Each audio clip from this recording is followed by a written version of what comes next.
বন্ধুরা, রুটি আমরা প্রত্যেকদিন সকালে খাই, কিন্তু মেয়ে আজকে বায়না করেছে, মা সব শীতের সবজি সিদ্ধ দিয়ে আজকে ভাত করো। তা সিদ্ধ ভাত করার জন্য যে আমি নিয়ে এসি চাল আর সব সবজি নিয়ে এসি। দেখো, সিম, বেগুন, ওলকপি, মূলো, মিষ্টি কুমড়ো, টমেটো, দুটো ডিম। এখন এগুলো সব কেটে আমি সিদ্ধ ভাত করবো আজকে সকালে।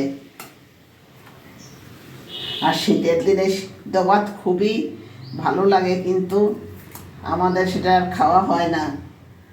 এই রুটি একঘেয়েমি খাওয়া দাওয়া, আর রুটি খাওয়া তো বাধ্যতামূলক, আমাদের খেতেই হবে।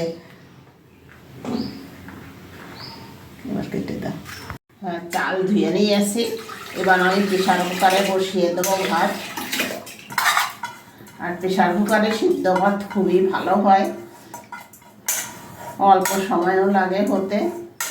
আর প্রেশার কুকারে সেই একটাই অসুবিধা, যে জলের মাপ এক করের থেকে অল্প একটু জল বেশি দিতে হয়, আর সিদ্ধ ভাত হলে আর একটু কম দিতে হয়।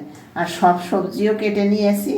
তোমরা যারা ওলকপি বা মূলো সিদ্ধ খাওনি, একবার খেয়ে দেখবে, সিদ্ধ দিয়ে খুবই স্বাদ লাগে খেতে। সব সিদ্ধ আমি একবারে দিয়ে দেবো ভাতের মধ্যে। সঙ্গে দিয়ে দেবো 1 চামচ লবণ, কারণ আমি কাঁচা লবণ খাই না, যার জন্য ভাতের মধ্যেই দিয়ে দেবো।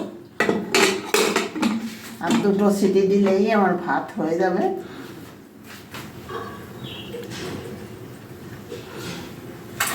এরকম শীতের সকালে গরম গরম সিদ্ধ ভাত খুবই ভালো লাগে খেতে।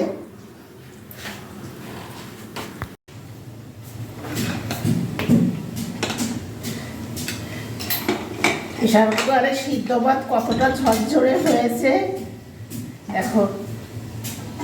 আর এরকম সিদ্ধ ভাত সকালবেলা থাকলে মনে হয় গরম ভাতে একদম অমৃত। আর যারা ঘি বা তেল খেতে পছন্দ করো, তারা ঘি বা তেল নিতে পারো, কিন্তু আমার ঘি তেল খাওয়া নিষেধ, তাই আমি ঘি বা তেল খেতে পারবো না।